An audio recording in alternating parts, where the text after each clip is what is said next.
अगर कोई घर बनाने का सोच रहा होगा तो कोई एक ऐसी गलती जो उसको शुरू से ही अवॉइड करनी चाहिए। आपको ध्यान रखना चाहिए स्ट्रक्चर का, आपको ध्यान रखना चाहिए टर्माइट का, आपको ध्यान रखना चाहिए वाटर प्रूफिंग का। आजकल नॉर्मली जो घरें बनती हैं कितना परसेंट जो पैसा लगा रहे हैं वो सिविल पे लगाते हैं और कितना परसेंट इंटीरियर पे खर्चा हो जाता है। जैसे ने बात की है बंगलोस और फार्म हाउसेस की, तो उसमें तो 80% पैसा इंटीरियर पे लगता है। कैसे डिसीजन लेके हमको फ्लैट्स लेना चाहिए या विला या फार्म हाउस। भी एक बहुत बड़ा कॉलोनी है रायपुर का, मैं उसका नाम नहीं बोल सकता। उसमें सबसे जो नॉमिनल जो प्राइस लिस्ट में आता है वो 1 से 1.5 करोड़, आज से 5 साल पहले की बात कर रहा हूँ। पूरे घर में क्रैक्स है, वाटर सीपेज है। जब हम कोई बिल्डिंग बनाते हैं इंस्टेंट नहीं बैठता है, 2-4 साल बाद जब हैवी रेन होता है तो मिट्टी सेटल होती है। मिट्टी सेटल होता है फिर कहीं कहीं टेढ़ा मेढ़ा हो जाता है। कोई भी क्लाइंट हम लोग के पास आता है तो ये बोलता है कि भैया कौन सी कंपनी का इसमें सीमेंट लगाने वाले हैं, कौन सी कंपनी की छड़ लगाने वाले, लेकिन ये कोई पूछता है कि कौन सी ग्रेड की सीमेंट लगाने वाले। सबसे ज्यादा ट्रस्ट इश्यूज कहाँ पर होता है, किनके साथ रहता है, इंडिविजुअल क्लाइंट या बिल्डर्स? बिल्डर्स के साथ में।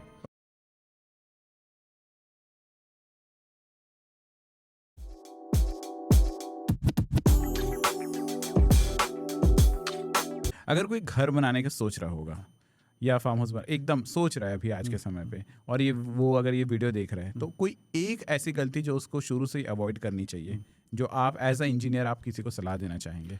सबसे पहले तो मैं आपको जैसे बताया कि जो हम ये सीमेंट और छड़ का कंपनी ना देख के उसका हम ग्रेड देखें। ओके। साथ में कंक्रीट का सबसे पहले तो भले आप छड़ भी एक साइड कर दें, छड़ भी अच्छी कंपनी बनाती है तो स्वाभाविक सी बात है वो अच्छा ही बनाएगा। और छड़ का भी ऐसा है कि सीमेंट का भी ऐसा है कि एडवर्टाइजमेंट पे ही उनका रेट डिसाइड होता है। हम TMT, गोयल, अल्ट्राटेक की बात करते हैं तो उनका एडवर्टाइजमेंट अच्छा है। बाकी कंपनी भी है लेकिन वो एडवर्टाइजमेंट कर नहीं पाते, तो उनका ऐसा नहीं कि क्वालिटी लो है। सबको गवर्नमेंट को दिखाना पड़ता है कि भाई हमारा क्वालिटी ये है, लैब में टेस्ट होता है प्रॉपर, वो तभी वो सेल कर सकते हैं। तो उस पर आपको नहीं देखना चाहिए, आपको जाना चाहिए कि कितना हम रेती गिट्टी मिला रहे हैं सीमेंट पे, कौन सी कितना रेशियो है। Ratio M20 M25 grade pay काम हो रहा नहीं हो रहा है। और जैसे सिविल में एक और चीज़ होता है वाइब्रेटर का बहुत यूज होना चाहिए। जैसे बहुत सारे आप स्ट्रक्चर देखे होंगे बनने में तो हनी कॉम्स आ जाते हैं, छेद आ जाते हैं उसमें बहुत सारे, वो प्रॉपर कंक्रीट नहीं होने की वजह से, प्रॉपर वाइब्रेटर नहीं यूज होने की वजह से आते हैं, जो कि बहुत सीपेज जैसे बताया आपको मैं, बस सर्दियों में पानी लग जाता फिर वो तो पूरी बिल्डिंग बर्बाद कर देते हैं। तो ये एक तो रेशियो हो गया, वाइब्रेटर हो गया, और कुछ है ऐसा? उसके बाद जो मेन था ग्राउंड वाटर, अच्छा, उसका एक अलग ही स्टेप होता है। जब हम प्लिंथ वर्क करते हैं, प्लिंथ बीम के बाद ईंटा जोड़ाई करते हैं, कई लोग तो ईंटा जोड़ाई पहले करते हैं बाद में बीम कॉलम करते हैं। तो हमको क्या करना चाहिए, प्लिंथ बीम के बाद या तो DPC देना चाहिए 10 से 20 mm का, या तो बिटुमिन होता है, डामर की कोटिंग बोलते हैं उसको। अच्छा। तो डामर की कोटिंग करना चाहिए ब्रिक वर्क करने से पहले। जैसे आप कई जगह देखिए भी टाइल्स के ऊपर भी पानी सीपे जाते रहता है, जबकि उसके नीचे में प्रॉपर एक सीमेंट का लेयर होता है, उसके नीचे ढलाई का भी लेयर होता है, और टाइल्स खुद में एक मतलब काफी अच्छा जुड़ाव उसका होता है, बावजूद उसमें से सीपेज आ जाता है। मतलब वो सफिशिएंट नहीं है आपके लिए। तो ब्रिक वर्क करने से पहले आपको एक बिटुमिन का कोटिंग करना चाहिए, तो उससे सीपेज खुद ऊपर नहीं आता है। वाह, सही बात है। टर्माइट हो गया, टर्माइट भी कराना चाहिए, पेस्ट कंट्रोल कराना चाहिए, बाद में दिमाग लगने के चांसेस। तो ये एक कोई अच्छा अगर कॉन्ट्रैक्टर नॉलेजेबल है तभी तो आप जाओ उसके पास। और ये सब क्योंकि कई लोग रश में रहते हैं कि यार इतने दिन में घर बनाना है, काम करते कोई कॉन्ट्रैक्टर पकड़ता हूँ अपना काम कराता, लेकिन ऐसा नहीं करना चाहिए। आप भाई जिंदगी भर कमाई लगा रहे हो, जो 10 साल 20 साल आप पैसे जमा करने में लगाए हो, तो थोड़ा 10 दिन तो दो उसको। सही बात। 10 लोग से मिलो तो नॉलेज तो लो। आपको ध्यान रखना चाहिए स्ट्रक्चर का, आपको ध्यान रखना चाहिए टर्माइट का, आपको ध्यान रखना चाहिए वाटर प्रूफिंग का। टाइल्स भी लगा रहे हैं तो हम टाइल्स लगाने का तरीका अलग अलग होता है। रूम में हम अलग टाइप के टाइल्स लगाते हैं। जैसे जॉइंट फिलिंग होता है, नॉर्मल जॉइंट फिलिंग होता है, ये पानी सोखता है, उसमें 1 गिलास पानी डाल दूंगा तो 10 मिनट में सोख लेगा वो। अच्छा। लेकिन हम छत पे या बालकनी में चीज नहीं कर सकते, क्योंकि देन जो वाटर आता है वो तो फिर पानी सोखने लग जाएगा, फिर सीपेज कारण बन जाएगा। तो उसके लिए हमको इपॉक्सी डालना पड़ता है जॉइंट फिलिंग में, जो पानी सोखता नहीं, ऊपर ऊपर निकाल देता है। तो बहुत सारी चीजें हैं इसमें। और एज अ मैं अगर एक रेडीमेड प्रोजेक्ट खरीदना चाहता हूँ, वैसे ये सवाल हमने पहले भी किया था, फिर भी अगर जैसे जाते जाते अगर हम एक ऐसा टॉप 3 इसको रेड फ्लैग्स जिसको हम कहते हैं कि भाई ये जो 3 चीज़ें अगर आपको दिख रहा है, 2 या 3 जो भी चीज़ें दिख रहा है, तो प्लीज़ उस प्रोजेक्ट में इन्वेस्ट करने से बचें, चाहे फार्म हाउस हो या चाहे इंडिविजुअल घर हो। सर देखिए, टू बी ऑनेस्ट, ये शायद आपके आंसर क्वेश्चन का आंसर नहीं होगा। अच्छा। लेकिन टू बी ऑनेस्ट, आदमी या तो बजट देखता है तो लोकेशन देखता है। बजट और लोकेशन जहाँ पे उसको फिट हो रहा होता है, फिर तो कंस्ट्रक्शंस को इग्नोर कर देता है वो। और स्वाभाविक सी बात है, जो भी मतलब रेलवे स्टेशन हो गया, मॉल्स हो गए, स्कूल कॉलेज, ऐसे जैसे आप इंजीनियर हो, आप तो नहीं करोगे इग्नोर? मैं नहीं करूँगा। तो आप क्या चीज़, कौन से 2 या 3 चीज़ ऐसे दिख जाएगा ना तो यार नहीं यार ये तो मैं नहीं जाऊँगा? पहले तो मैं देखूंगा कि वो जो रोड लेवल से कितना ऊपर नीचे है कि नहीं, क्योंकि हर साल हर दूसरे साल में रोड बनता है। तो उसका लेवल पहला। तो दूसरा तो ये देखूंगा वास्तु कैसा है। ओके। वास्तु जैसा हालांकि कुछ होता नहीं है, हाँ। वो हमारे कल्चर को देख के कुछ न कुछ बनाया जाता है। हाँ, प्रॉपर वेंटिलेशन होना चाहिए। ओके। उसके बाद मैं ये टाइल्स वगैरह देखता हूँ क्योंकि नो डाउट स्ट्रक्चर तो छुप जाता है, स्ट्रक्चर आप देख सकते नहीं हो। टाइल्स देखता हूँ, वॉल की डायरेक्शन देखता हूँ, बराबर वॉल है कि नहीं है करके। ऊपर जाके छत में देखता हूँ कि वहाँ पे प्रॉपर इसका वाटर प्रूफिंग किया गया है नहीं किया गया है यहाँ पे, कि जो स्ट्रक्चर भी जो बना है डैमेज तो नहीं कहीं करके। थोड़ा सा ध्यान से देखना पड़ता है उसको। वाटर सीपेज हो गया, वाटर सीपेज भी चेक करने का एक बहुत बड़ा तरीका है। हम प्रेशर पंप लगाते हैं। अच्छा। और एक वैक्यूम पंप भी आता है, उससे मार के देखते कहीं लीकेज होता दिख जाता है वो। वाह, ये सारी चीज़ें नहीं पता रहता कई लोग को। और वो जब वो इन्वेस्टमेंट कर लेते हैं तब 2-3 साल बाद उनको समझ पड़ता है कि ये सारे प्रॉब्लम है। नहीं सर, लेकिन मैं तो मोटा मोटी समझता हूँ जो बेवकूफ़ बनता है बन ही जाता है। मैं ये तो बात सजेस्ट करता हूँ क्योंकि एज अ कस्टमर अगर मैं बात करूँ तो जो आपने कहा ना, लोकेशन हो गया या डिज़ाइन हो गया, ये बहुत बड़ी, ये इतनी जो सामने की एस्थेटिक ना, वो हमको इतने ब्लाइंड कर देता है कि हम वो जो छोटी छोटी जो चीज़ें हैं ना, जब होगा तो देखा जाएगा सोचकर हम इग्नोर कर देते हैं। एंड इन सिटी तो मुझे लगता है लोकेशन और बजट ये बहुत इंपॉर्टेंट फैक्टर बन जाता है। क्योंकि सही जगह पे सही बजट पे घर मिलना वही अपने आप में बड़ी बात है। सर देखिए क्या है ना, लोग ना ये समझ नहीं पाते हैं कि घर किस चीज़ के लिए होता है। बेसिकली लोगों को लगता है कि हाँ इतना बड़ा खड़ा तो है तो मेरे ऑफिस से नियर बाय है, मतलब उसको ऑफिस ज़्यादा इंपॉर्टेंट लगता है कि कोई भी ग्रोसरी शॉप या कोई भी मॉल्स या कोई भी होटल रेलवे स्टेशन ये पास होना चाहिए, तो उससे कंफर्टेबल मैं रहूँगा, मतलब मुझे ज़्यादा दिक्कत नहीं होगा। लेकिन जब बाद में जब घर रिपेयरिंग करने यहाँ पे आता है, अपने रिपेयरिंग ही होता है, हर साल रिपेयरिंग लगता है सेम चीज़ का। अगर कहीं वाटर सीपेज आ रहा है तो प्लास्टर खराब होगा, अगले साल आप फिर प्लास्टर कराएंगे, उस पर पुट्टी कराएंगे, फिर खराब होगा, फिर वही कराएंगे आप। वो सोचते नहीं लोग। दूसरा ये नहीं सोचते कि घर किस चीज़ के लिए होता है। जब आप थक हार के बहुत सारे दिन भर का स्ट्रेस लेके आते हैं, काम करके आते हैं, तो घर ऐसा होना चाहिए जिसमें पीस आपको फीलिंग हो, थोड़ा सा सुकून देने वाला हो। लेकिन घर आया तो मालूम चल रहा है यहाँ से लीकेज हो रहा है, वहाँ सीपेज हो रहा है, यहाँ से क्रैक हो गया है, वो माइंड में टेंशन देता ही है यार। वो माइंड में टेंशन देता है। उसके बाद आपको फिर ऐसा नहीं कि आप उसके, अब स्वाभाविक सी बात है, एक छोटा सा क्रैक को हील करने के लिए आप किसी बिल्डर को, कॉन्ट्रैक्टर को तो नहीं बुलाएंगे, किसी मिस्त्री को पकड़ेंगे चौड़ी से कहीं से भी, वो भी ऐसे नहीं आएगा नॉर्मली। उसके हाथ पैर थोड़े जोड़ने पड़ेंगे, थोड़ा रिक्वेस्ट करना पड़ेगा, जितना उसका बनता है छोटे जगह के लिए उससे 10 गुना ज़्यादा उसको पेमेंट करना पड़ेगा। अब बावजूद आउटपुट आपको कुछ नहीं मिलेगा। तो ये काइंड ऑफ जिंदगी भर स्ट्रेस हो जाता है अगर गलत घर आपने चूज़ कर लिया तो। कोई यंग सिविल इंजीनियर आपके वीडियो को देख रहा है तो उसके लिए कुछ एडवाइस इस करियर में उसको प्रोग्रेस करने के लिए?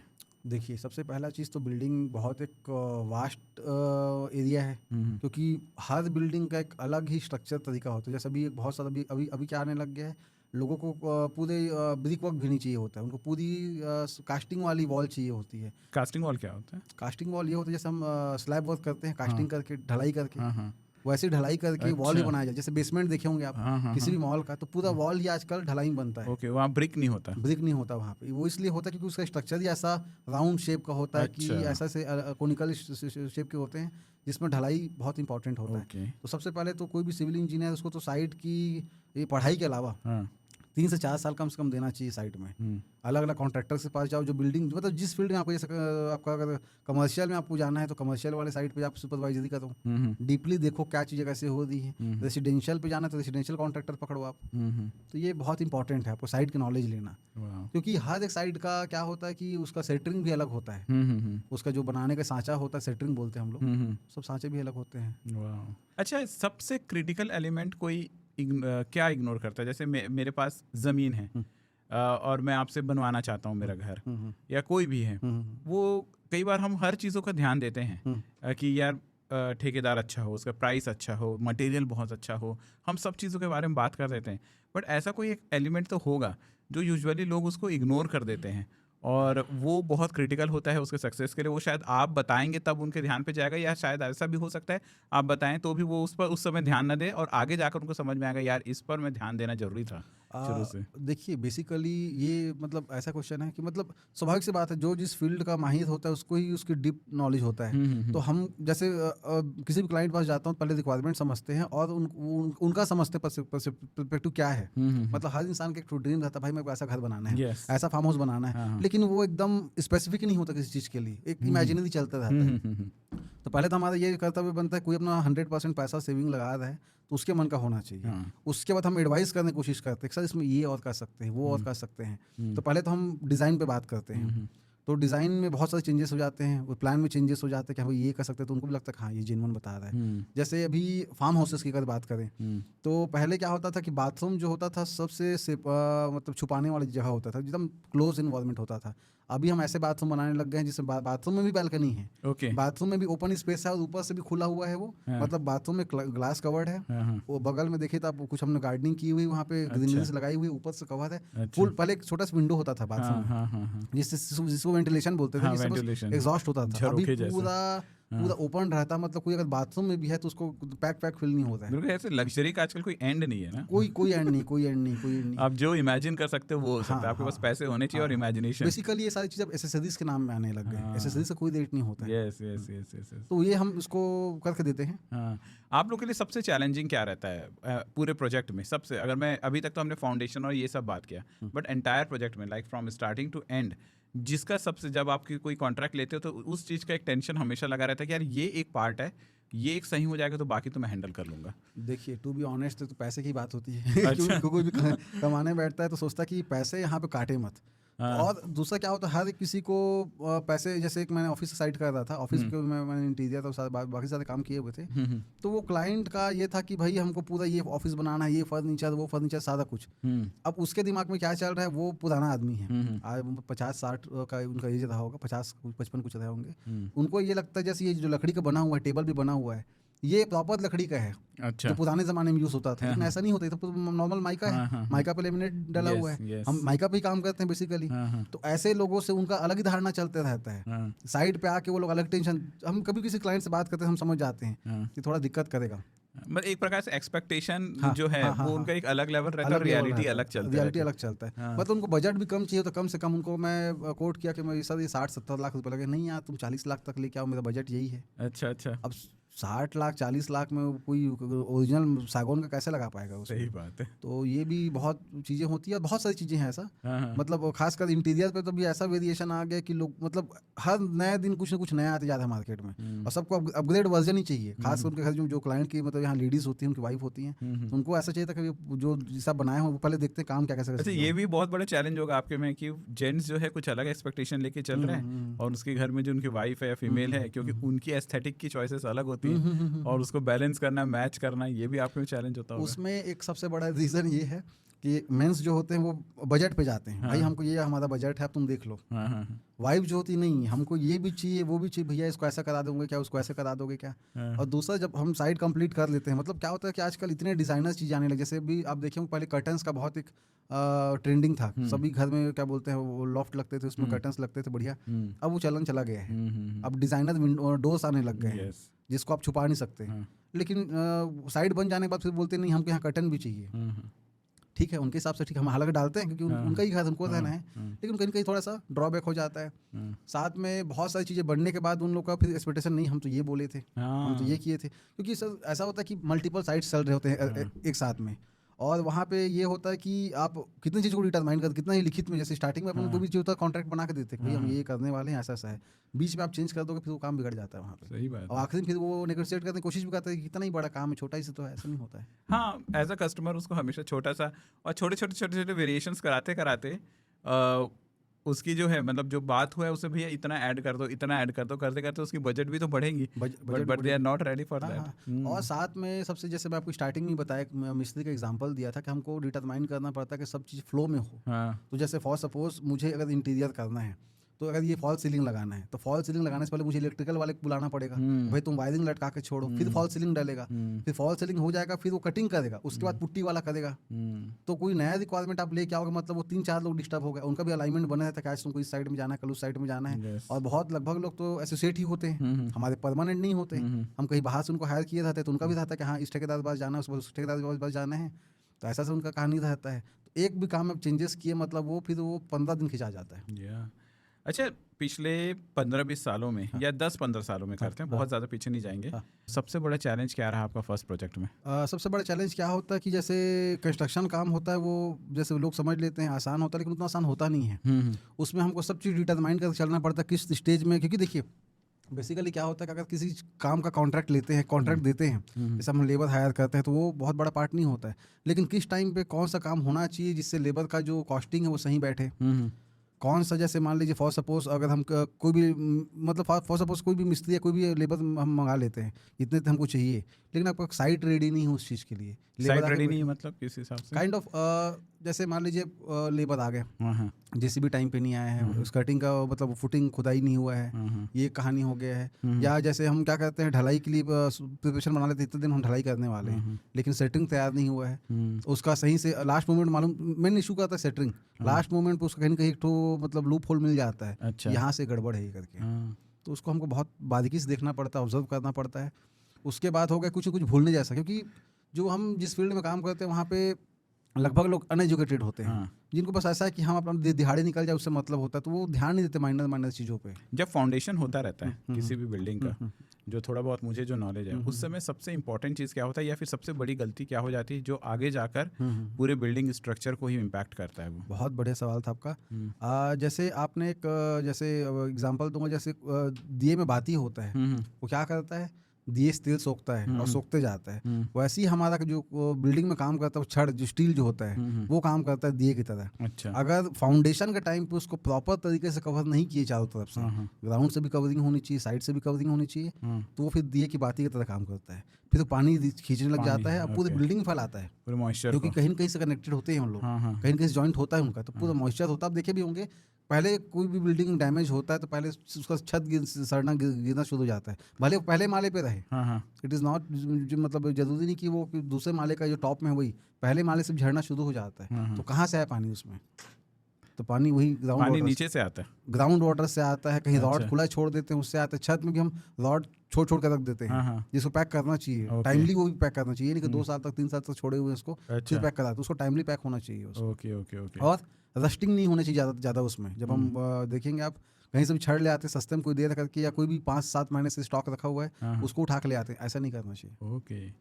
अच्छा, जब आपके पास कॉन्ट्रैक्ट आता है, आप जब आप कोई घर या फार्म हाउस, क्योंकि आपने बहुत सारे फार्म हाउस भी बनाए और मैं फार्म हाउस के टॉपिक पर आऊँगा, लेकिन अभी हम कंस्ट्रक्शंस के डिटेल्स पर बात करते हैं, और हमारी जो कोशिश होगी, ये एक नॉर्मल पर्सन जो अपने घर या कोई शॉप या कंस्ट्रक्ट कराने के लिए सोच रहा है, उसको बेसिक क्या क्या चीज़ों पर ध्यान देना चाहिए, हम उस पर उनको एजुकेट करने की कोशिश करेंगे।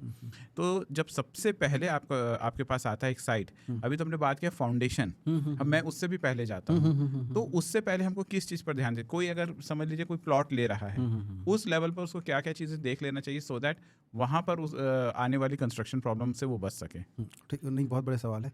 पहले क्या होते थे कि जो बिल्डिंग्स बनते थे उसमें लोग ये मानते थे जो स्ट्रक्चर जो सिविल वर्क है वो बन गया मतलब 80% काम हो गया हमारा, बाकी इंटीरियर बाकी चीज़ों को 20% मानते थे। और अभी ऐसा हो गया कि स्ट्रक्चर 20% में आता है, बाकी चीज़ें 80% में आती है। सबसे पहले तो जैसे मैं जिस बंगलोज की फार्म हाउसेस की बात कर रहे हैं, जिसको मैं बनाता हूँ, कंस्ट्रक्ट करता हूँ, जिसमें मेरा एक्सपर्टीज़ है, उसमें हम पहले तो उसकी प्लानिंग करते हैं और सारा प्लानिंग करते हैं। उसमें कहाँ पे प्लम्बिंग कैसा होगा, इलेक्ट्रिकल कैसा होगा, कैसा फॉल सीलिंग आएगा, जो भी उसके प्लिंथ बीम कैसा होगा, उसका बीम कॉलम्स सारे कहाँ पे एग्जैक्टली आने चाहिए, कहाँ पे कितना स्ट्रेस आ रहा है, कितना लोड आ रहा है, सारा कुछ हम देखते हैं। स्पेशली हम बात करते हैं प्लम्बिंग की। आप देखो घर बन जाता है, बाद में प्लम्बिंग के लिए फिर छेद करता है, बीम को हम तोड़ देते हैं, इलेक्ट्रिकल के बीम को डैमेज कर देते हैं, कॉलम डैमेज कर देते हैं, तो वो सब नहीं होना चाहिए। वो स्ट्रक्चर डैमेज करते हैं, क्योंकि अभी देखिए फार्म हाउसेस और बंगलोज में क्या होता है ना, लोग कोशिश करते हैं कि कम से कम बीम्स और कॉलम्स रह करके, जिससे थोड़ा सा एरिया वाइडर मिले उनको। तो उसके लिए क्या होता है कि हमको उसका स्ट्रेंथ देखना ही पड़ता है, और स्ट्रेंथ में कॉम्प्रोमाइज़ नहीं कर सकते हमें टोड़ा फोड़ी करके। तो हम कोशिश करते हैं पहले ही प्लानिंग कर ले कहाँ पाइपिंग आनी है कास्टिंग से पहले, तो वो बहुत एक इम्पॉर्टेंट हिस्सा उसके लिए बन जाता है स्ट्रेंथ के लिए। ओके।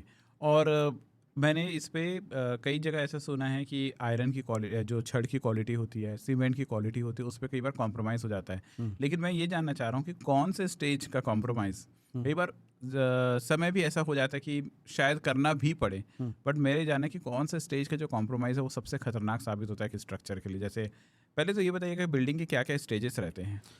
सबसे पहले तो जैसे हम फुटिंग डालते हैं, फुटिंग के बाद अपना प्लिंथ बीम आता है। प्लिंथ बीम जिसको फुटिंग मतलब न्यू भी बोलते हैं, जैसे जो भी आपके ऑडियंस देख रहा हो जिसको फुटिंग नहीं पता है, लगभग लोग को टेक्निकल वर्ड एक्चुअली है, फुटिंग टेक्निकल वर्ड है, तो न्यू बोलते हैं उसको। न्यू के बाद प्लिंथ बीम आता है, जो पहला बीम होता है ग्राउंड लेवल पे। उसके बाद फिर क्या बोलते हैं आपका छत वाला एरिया आता है। तो हमारा जो प्रोसेस है काम करने को वैसा है, पहले फुटिंग डालते हैं, प्लिंथ बीम डालते हैं, कॉलम्स डालते हैं, फिर बीम के साथ में स्लैब डालते हैं, उसके बाद फिर ब्रिक वर्क अपना शुरू होता है। ओके।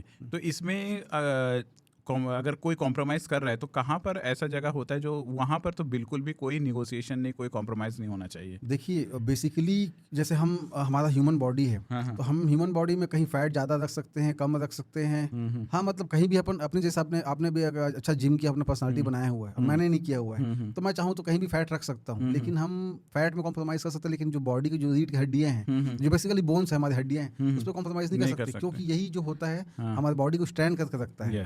उसको प्रॉपर पता होता है कहाँ पे कितना बैलेंस रखना है। तो सेम स्ट्रक्चर जिसकी मैं बात किया, जो ये जितने बीम्स कॉलम्स होते हैं, उसमें हमको क्वालिटी कॉम्प्रोमाइज़ करनी भी नहीं चाहिए। ओके। तो ये बहुत मेन चीज़ है, और साथ में फुटिंग भी है। फुटिंग अगर आपका सही नहीं है तो कहीं न कहीं से कभी न कभी आपका घर दबेगा कहीं न कहीं पे। ओके।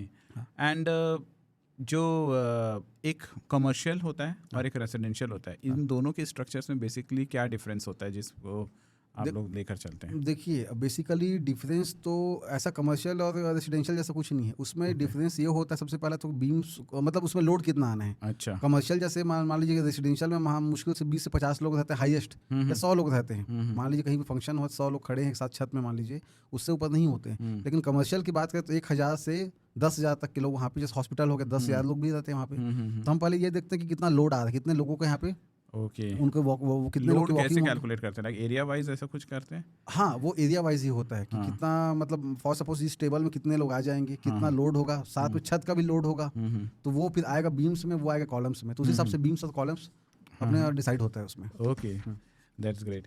हम थोड़ा सा ना फार्म हाउस के बारे में बात करते हैं, क्योंकि उसके रिगार्डिंग मैं थोड़ा सा ज़्यादा एक्साइटेड था कि फार्म हाउस वगैरह कैसे क्या डेवलप होता है और उस पर लोगों की क्या नज़रिया होता है। तो जैसे फार्म हाउस का जैसे ही नाम आता है तो कोई लोग बोलते हैं कि लग्जरी है, तो कोई लोग बोलते हैं पीस के लिए जाते हैं। अब आप लोगों ने इतने सारे फार्म हाउस डेवलप किया है, आप लोग की नज़रों से फार्म हाउस का एक्चुअल ऑब्जेक्टिव क्या होता है? एट करेंट अगर हम रायपुर की बात करें तो फार्म हाउस मतलब काइंड ऑफ इन्वेस्टमेंट हो जाता है। हाँ। अब वो चाहे अपने हेल्थ को बोलिए, चाहे पैसों को बोलिए, लोग इसको कमर्शियली भी यूज़ कर रहे हैं और पर्सनली भी यूज़ कर रहे हैं। मोस्टली कमर्शियली यूज़ करना ज़्यादा बेनिफिट अभी मार्केट में। कमर्शियल यूज़, फार्म हाउस बना के डेवलप करके छोड़ दिए लोगों के लिए, फिर छुट्टियां मना रहे हैं उस पर, फिर वो लोग उसका रेंट भी आ रहा है प्रॉपर। सही बात है। और एक जो बात की लग्जरी का, तो लग्जरी भी इन्वेस्टमेंट होता है आजकल। अच्छा। जैसे पहले क्या होता था, लोग ज्वेलरीज खरीदते थे, लोग प्लॉट्स खरीदते थे, घर बनाते थे कि हाँ ये इसको हम बेच के कभी एसेट बनाएंगे। लेकिन अब क्या होता है कि एक एक चीज़ें जो घर में लगी, जैसे किसी को झूमर लगा हुआ है, चाहे तो 5 लाख के झूमर भी अच्छा दिख सकता है, लेकिन वो 5 करोड़ का लगाएगा उसमें, एसेट है वो। गाड़ियाँ खरीदते हैं, जैसे आपने अभी रोल्स रॉयस, बहुत लोग को शौक रहता है, बेंटली, बहुत बड़ी बड़ी कंपनियां हैं, लेकिन वो गाड़ियाँ इसलिए परचेस नहीं करते, उसको घूमना होता है, वो लेके छोड़ देते हैं इसके ये एसेट है करके। मतलब लोगों के पास अब इतना पैसा आ गया कि उसको कमाना मुश्किल नहीं है, उसको छुपाना बहुत मुश्किल है। तो ऐसे भी एसेट्स होते हैं, वॉच होते हैं, महंगे जो प्रीमियम वॉचेस होते हैं, वो भी एक एसेट होता है। तो काइंड ऑफ फार्म हाउस भी एक एसेट का काम करता है, क्योंकि हाँ, मैं ये जानना चाह रहा था कि अभी तक आपने कोई रेसिडेंशियल प्रोजेक्ट या फार्म हाउस प्रोजेक्ट जो आप बनाए हैं, उसमें से सबसे यादगार जो आपका प्रोजेक्ट लगा कि यार ये सबसे बेस्ट कंस्ट्रक्शन हुआ है, आप समझ लीजिए आपका ताजमहल। देखिए बात ऐसा है कि हर एक रेसिडेंशियल प्रोजेक्ट में एक अलग एक्सपीरियंस होता है, नो डाउट। लेकिन एक मतलब ये, हालांकि उतना भी हाई नहीं था, काम तो मैंने बहुत सारे किए हुए हैं, लेकिन एक प्रोजेक्ट था, एक क्लाइंट था, उनका घर जो है, मयंक मिश्रा जी हैं, बहुत अच्छे क्लाइंट है, मतलब अब घरेलू संबंध है उनसे। वो मेरे पास आए, बोले कि मेरे जो घर है वो 60 साल पुराना घर है, और ये मेरे पिताजी ने बनवाया था आज से 60 साल पहले, और इस घर से बहुत सारी यादें जुड़ी हुई, इस घर को मैं तोड़ना नहीं चाहता हूँ, तो इसको कैसे रेनोवेट कर सकते हो आप करके। तो मैं बोला भैया, और बहुत बड़ा घर था उनका, कुछ समथिंग 12 से 18 हज़ार स्क्वायर फीट का घर था, कुछ 12 से 15 के आसपास कमरे हैं उनके यहाँ, 2-3 हॉल हैं उनके यहाँ, लेकिन वो बहुत 60 साल पुराना, मतलब उस टाइम का मॉडर्न हाउस था वो, लेकिन अभी के हिसाब से ज़्यादा था वो। तो मैं बोला इसमें तो बहुत वर्किंग करनी पड़ेगी, इसके तो पूरे प्लास्टर सड़ गए हैं इसमें, तो हम कैसे वर्किंग करें इसको। तो बोले कि मैं तोड़ना नहीं चाहता हूँ, अब आप देखो। मैं बोला अच्छा आपको चाहिए क्या, किसी भी तो क्लाइंट के पास हम जाते हैं तो पहले रिक्वायरमेंट पूछते हैं क्या क्या रिक्वायरमेंट है। तो वो एक सपने जैसा बताया कि मेरा ड्रीम है कि यहाँ पे ऐसा हो, वहाँ ऐसा हो, ये हो, वो हो। तो मैं बोला कि भैया आप लिटरली ये चाह रहे हैं, कई लोग क्या होते हैं भैया कि अपना प्रोजेक्ट या ड्रीम ऐसा लेके आते हैं मुझे महल बनाना, लेकिन उनका बजट उतना खास होता नहीं है। ये पहले मेरे क्लाइंट थे जो बोले कि मैं तुमको छूट देता हूँ, तुमको जो कर सकते हो उसमें करो, मेरा घर मुझे आज के मतलब आने वाले 20 साल तक मॉडर्न चाहिए। और वो कोरोना टाइम से भी परेशान थे, वो कोरोना में 2 साल घर में रहे थे, वो तो बहुत परेशान थे। बोले मुझे ऐसा कुछ घर बना के दो जो मुझे रिजॉर्ट जैसा लगे, मतलब कोरोना फिर से अगर आ जाता 2 साल 3 साल के लिए तो मैं घर में सेटिस्फाइड रहूँ करके। तो मैं बोला ठीक है। तो वो बोले मुझे स्विमिंग पूल चाहिए। मिनी हाउस थिएटर चाहिए, पूरा कंप्लीट इंटीरियर चाहिए। उनके छत में सीपेज था, बोले क्या इसमें कर सकते हैं, तो मैं बोला शेड लगा के उसको मतलब कुछ यूज़फुल बनाना था उनको, सिर्फ शेड लगा के छोड़ने से बनता नहीं। 6000 स्क्वायर फीट का उनका छत था, तो उसमें हम शेड लगाए, ग्लास पार्टीशन लगा के फॉल सीलिंग करके 3 पार्ट में डिवाइड कर दिए। एक बार काउंटर बन गया, शराब पीते नहीं हो लेकिन वो बार काउंटर रखे हैं, एक जिम रूम रखे हैं, एक डांस रूम बना दिए उसको। तो एक सिंगल हाउस में हमने शेड का भी काम किया, बहुत बड़े 6000 स्क्वायर फीट पे। बार काउंटर्स भी बनाए, स्विमिंग पूल भी बनाया मैंने उनके यहाँ घर पे, और मिनी हाउस थिएटर भी बनाया, और कंप्लीट इंटीरियर तो हमने किया ही किया था वहाँ पर। तो एक बहुत अच्छा, एक मतलब मेरे लिए सीखने के लिए बहुत कुछ उसमें मिला था, एक अच्छा पोर्टफोलियो बनाने के लिए मेरे को वहाँ पे मिल गया था। उसके बाद से उसको देखा देखी बहुत सारे प्रोजेक्ट मिले, लेकिन वो मेरे लिए बहुत यादगार साइड रहा है। आप मेजर डिज़ाइन चेंज जो ट्रेंड के हिसाब से रहता है वो क्या नोटिस किए हैं कि जो 10-15 साल पहले वो ट्रेंड में था, अब वो हट के कुछ नया प्रकार का ट्रेंड आ गया है मेजर? हाँ, स्वाभाविक सी बात है। अगर 20 साल नहीं 30 साल पीछे अगर भी चलते हैं, तो पहले लोगों के यहाँ टाइल्स लगाना बहुत बड़ा एक चेंजेस था। मतलब मैं खासकर छत्तीसगढ़ में देखा हूँ, जिनके टाइल्स आते टाइल्स लगा इसके घर में ठीक है, भले दाने वाले टाइल्स हो, टाइल्स लगे उसके घर में। उसके बाद जो चेंजेस आए फर्नीचर में, थोड़े पुराने फर्नीचर, थोड़े से वेल टू डू फर्नीचर लगाने वाले, टीवी यूनिट अच्छा से होना चाहिए, ऐसा आया। अब उसके बाद फॉल सीलिंग आया, फॉल सीलिंग के बाद अब मतलब फॉल सीलिंग तो यहाँ तक कि वो बालकनी सब जगह लगती है ना, पूरा मैंडेटरी है बिल्डिंग है ना, मतलब मान के चला जाता है कि इतना तो लगेगा। अभी ऐसा जिसके यहाँ फॉल सीलिंग नहीं है, वो उसका घर बहुत नॉमिनल दिखता है। फॉल सीलिंग होना इज मस्ट, होना ही चाहिए। कोई भी बिल्डर अभी उसके बिना अगर घर बेचा तो उसका कुछ खास उसका बनेगा नहीं उसमें। तो फॉल सीलिंग होता है तो एक अलग ही उसका लुक आ जाता है। फॉल सीलिंग अब उसमें लोग पैनलिंग कराने लग गए हैं। Okay, wall panelling, wall panelling ये होता है जैसे हम क्या कहते हैं, कोई भी कॉन्ट्रैक्टर सिविल वाला वॉल को सही से बराबर बनाया नहीं रहता है। अच्छा, तो उसको बराबर करना एक तो पुट्टी से, दूसरा उसके लुक को, जैसे आपने भी कवर किए हुए हैं कर्टन्स में यहाँ पे, तो उसके लुक को बढ़ा दिया अपने वॉल्स। ओके, जैसे जो पीवीसी पैनल्स वगैरह जैसे ये सब लगे हुए हैं, हाँ, मल्टीपल, ये इसको लूवर्स बोलते हैं। हाँ, लूवर्स। हाँ, तो ये लूवर्स से लोग मतलब किसी भी नॉर्मल चीज को सुंदर बनाना। ओके, एस्थेटिक्स पे ज्यादा। हाँ, तो जब वॉल पे हम काम करते हैं तो वॉल पैनलिंग हो जाता है वो, चाहे वो लूवर्स लगाएं, चाहे पीओपी पे लगाएं, चाहे कुछ दूसरे मटेरियल से काम करें। अच्छा, मैं एक और चीज देखा, पहले घरों पे ना एक ट्यूबलाइट से काम चल जाता था, हर एक कमरे में एक बल्ब या एक ट्यूबलाइट रहता है। आजकल लाइट्स भी घर पे भी शोरूम जैसे लगे रहते हैं। हाँ, ये बहुत बढ़िया है। मतलब इसमें सर ऐसा है कि मान लीजिए अभी हम भी बैठे होते हैं यहाँ पे, लाइट्स अपने अलग अलग लगा रखी हैं। वहाँ छोटी वाली लाइट अलग से लगा रखा हुआ है, साइड में छोटा सा लैंप लगा रखा, मतलब एक आप लाइट मैनेजमेंट। पहले क्या होता था, घर में सिर्फ बेड होता था या जो नॉर्मल डेली रोजमर्रा की जो चीजें होती थी वो होता था, वो उतनी खूबसूरत होती नहीं थी। अब लोग क्या कर रहे हैं, जैसे आपने पॉट लगाए हुए, पॉट लगा दिए, तो वो सब दिखना भी चाहिए।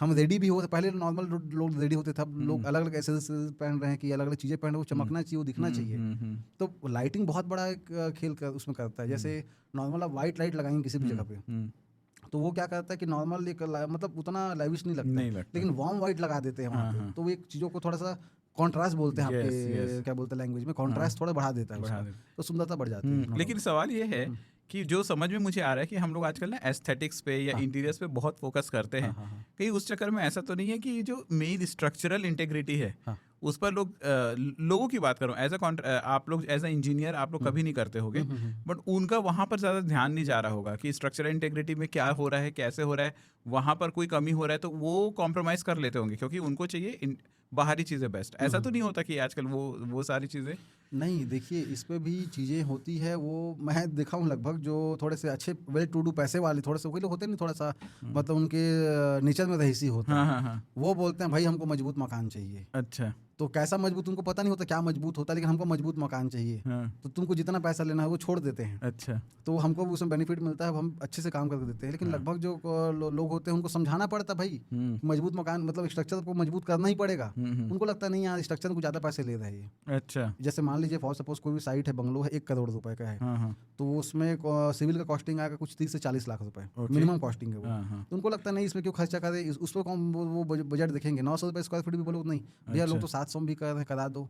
फिर वो इंटीरियर के पास जाएंगे तब वो 1 से 1.5 करोड़ भी करा देगा, तब भी कोई दिक्कत नहीं। उनको लगता है कि स्ट्रक्चर में क्या ही खर्चा करना, 10 साल ही तो रहना, लेकिन ऐसा नहीं होता है। आजकल नॉर्मली जो घरें बनती हैं उसमें कितना % सिविल मतलब स्ट्रक्चर की बात है ना, कितना % लोग जो पैसा लगा रहे हैं वो सिविल पे लगाते हैं और कितना % जो है वो इंटीरियर पे खर्चा हो जाता है? जैसे वही आपने बात किया है बंगलोस और फार्म हाउसेस की, तो इसमें तो 80% पैसा इंटीरियर पे ही लगता है। 80% इंटीरियर पे, 20 से 30% ही सिविल पे लगता है। ओके, और घरों पे नहीं मतलब बंगलोज की बात सब सब सब में वैसे ही है। सब सेम है। बेसिकली जो हमारी कंपनी है वो बंगलोज पे ही काम करती है। Okay, नॉर्मल okay, हाउसेस का काम बहुत कम ही करते हैं। Okay, हाँ, अगर okay. नॉर्मल हाउसेस की नॉलेज है मुझे, उस हिसाब से मैं बताऊं तो उसमें भी आज भी 30% इंटीरियर है। फिनिशिंग बोलते हैं हम लोग, उसको finishing बोलते हैं। इंटीरियर वर्ड नहीं बोलते, फिनिशिंग बोलते हैं। हमको फिनिशिंग करा के चाहिए। फिनिशिंग मतलब होता है कि पेंट पुट्टी टाइल्स हो गया, इलेक्ट्रिकल हो गया, प्लम्बिंग हो गया। दैट मीन्स आप कह रहे हैं लगभग 20% जो है वो सिविल कॉस्ट होता है, जो स्ट्रक्चर होता है, एंड उसके बाद जो इंटीरियर जो कॉस्ट है वो 80% तक का खर्चा वहाँ पर शुरू होता है।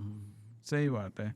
अच्छा, इसमें जैसे आजकल फ्लैट बनता है, विला बनता है, फार्म हाउस बनता है, रायपुर सिटी के उसमें देखा जाए तो रियल एस्टेट की वैल्यूज किसकी कहाँ पर खड़ी होती है, लाइक किसकी कैसे कैसे डिसीजन ले कि हमको फ्लैट्स लेना चाहिए या विला या फार्म हाउस। फार्म हाउस तो खैर एक लग्जरी इन्वेस्टमेंट हुआ, फ्लैट्स या विला पे बात करते हैं। देखिए, सबसे पहले तो अगर आप परचेस करने की बात कर क्योंकि मैं देखता हूँ फ्लैट्स भी आजकल 1-1 करोड़ तक के मिलने लगे हैं इन रायपुर सिटी। तो आदमी सोचते जब मैं 1 करोड़ करूंगा तो मैं विलास क्यों नहीं जाऊँ, ये सब क्यों नहीं हूँ। तो आप जरा बताएं कि आपके नज़रिए से कैसा नहीं, है। ठीक बोल रहे हैं। देखिए, वो बेसिकली इस चीज़ पे क्या बोलते हैं, डिटरमाइन करते हैं। सबसे पहले तो हम फ्लैट्स और विला में किसको चूज़ करें। हाँ, तो उसमें ये होता है कि अगर आपकी जो फैमिली बहुत छोटी फैमिली, न्यूक्लियर फैमिली है आपकी, तो आपको नो डाउट फ्लैट्स में जाना चाहिए। क्योंकि आप कहीं घर से बाहर रह रहे हो, कहीं बाहर आपकी वर्किंग अगर भी हो रही है, तो आप ज़्यादा मतलब फैमिली को छोड़ नहीं सकते ऐसा अकेले में। तो फ्लैट एक अच्छा उसमें बन जाता है संसाधन। और जहाँ बात करें विला की, वहाँ पे ऐसा कि थोड़ा सा फैमिली बड़ा है, या आपको लग रहा है कि आपको थोड़ा सा, ये विला का मेन कंसेप्ट यही होता है, थोड़ा सा लोगों जिसको लग्जरियस लाइफ जीना होता है, अपने तरीके से बालकनी होना चाहिए, छत होना चाहिए थोड़ा सा। अच्छा, ये बताएं आपके एक्सपीरियंस में क्या फ्लैट वगैरह की कंस्ट्रक्शन में क्वालिटी कॉम्प्रोमाइज़ होता है, क्या किया जाता है क्या? बहुत ज़्यादा, बहुत ज़्यादा होता है। बहुत ज़्यादा। कोई भी कमर्शियल बनाया ही शायद इसीलिए जाता है, ये मेरा राय है। मैं किसी को सर्टिफाइड नहीं कर सकता कि कौन क्या कर रहा है, लेकिन मेरे को ऐसा लगता है कि लोग आजकल डिज़ाइन, जैसे लगभग फ्लैट्स में आप अभी जाएंगे जितने नए बन रहे हैं रायपुर में भी, बाहर में भी, सब ये कहते हैं डिज़ाइन पे ज़्यादा ध्यान दे रहे हैं। सिविल पे या कंस्ट्रक्शन पे उतना ध्यान नहीं दे रहे हैं। 2 से 5 साल में जर्जर होने लग जा रहा है, सीपे जाना शुरू हो जा रहा है अच्छे से अच्छे। मैं अभी बहुत सारे मतलब मैं अभी क्लाइंट्स पास जा रहा हूँ रिपेयरिंग के लिए, खासकर रिनोवेशन के लिए जा रहा हूँ, तो नया नया फ्लैट्स अभी उनको लिए 2 साल भी नहीं, पूरे सीपे जा रहे हैं, घर में क्रैक्स पड़ रहे हैं वहाँ पे। तो नो डाउट दिक्कत तो है। मैं लोगों को ये बोलता हूँ, अगर आप अफोर्ड कर सकते हो तो खुद से बनवाओ घर, खरीदो मत। चाहे वो विला हो चाहे फ्लैट्स हो। क्योंकि जो कमर्शियल एस्पेक्ट से बनता है उसमें बहुत सारी कमियां तो हो ही जाती होंगी फ्रॉम प्रॉफिट पर्सपेक्टिव। हाँ, प्रॉफिट पर नहीं, वो सभी चीज़ों में है। आप चाहे विला में बोलिए चाहे फ्लैट में बोलिए, दोनों में सेम है। अभी एक बहुत बड़ा कॉलोनी है रायपुर का, मैं उसका नाम नहीं बोल सकता क्योंकि वो मेरे लिए सही नहीं है। सही बात है। उसका जो उसमें अलग अलग कैटेगरी की क्या बोलते हैं बंगलोज बने हुए हैं। उसमें सबसे जो नॉमिनल जो प्राइस लिस्ट में आता है वो 1 से 1.5 करोड़ है। आज से 5 साल पहले की बात कर रहा हूँ। तब मैं उसको देखा हुआ था, तो 1 से 1.5 करोड़ रुपए का नॉर्मल उसका बजट है। पूरे घर में क्रैक्स हैं, वाटर सीपेज है, और सीढ़ी वीढ़ी भी प्रॉपर उसमें नहीं दिया हुआ कि आप छत चले जाओ। तो क्रैक्स वगैरह क्यों होते हैं घरों पे? क्रैक्स होने के मल्टीपल कारण हैं। सबसे पहला तो ये होता है कि आपका फुटिंग सही नहीं है। अच्छा। जैसे हम क्या करते हैं, किसी भी चीज़ को ये लेके बैठते हैं कि जो सबसे पहले जैसे हम छत कास्टिंग करते हैं, स्लैब कास्टिंग करते हैं, उसका लोड पूरे कॉलम्स में आता है, कॉलम से फुटिंग में जाता है। तो फुटिंग में जब जाता है तो उसको प्रॉपर सभी तरफ बराबर होना चाहिए। फुटिंग प्रॉपर होनी चाहिए, उसकी जो नीचे की मिट्टी है वो प्रॉपर होनी चाहिए। हम कैसे भी नहीं डाल सकते। तो लोग क्या करते हैं, पैसा बचाने के लिए, हाँ चलो ठीक है, ज़्यादा डेप्थ नहीं करते इसको, ज़्यादा फुटिंग उसको नॉर्मल डाल देते हैं, ठेकेदार लोग छोड़ देते हैं। आजकल बिल्डर भी ठेकेदार को हायर करते हैं, जो 8वीं 10वीं पढ़े होते हैं, जैसे हम छत्तीसगढ़ी में बोलते हैं, वो उनको नॉलेज भी नहीं होता, उनको देते हैं हाँ तुम कितने में कर दोगे, हाँ इतने में करेंगे, हाँ ठीक है। ओके। अच्छा, तो मेरे यहाँ पर सवाल है, जैसे आपने कहा था कि हो सके तो घर खुद से बनाएं, लेकिन फिर भी कई लोग होते हैं, जैसे मैं खुद भी हूँ, मेरे पास उतना समय है, पेशेंस नहीं है, सो आई प्रेफर कि मुझे रेडीमेड घर मिले। तो जब कोई रेडीमेड घर अगर लेना ही पड़े उसे, तो वो कैसे इंश्योर हो जाएगा कि यार इसकी कंस्ट्रक्शन बेहतर है? मैं ये नहीं कह रहा हूँ एकदम टॉप क्लास है, बट ये एक रिलायबल कंस्ट्रक्शन है। तो वो देख कर या क्या चीज़ उसको जानना चाहिए, क्या क्वेश्चंस करना चाहिए जिससे उसको समझ में आए कि ओके इसकी कंस्ट्रक्शन बेटर है?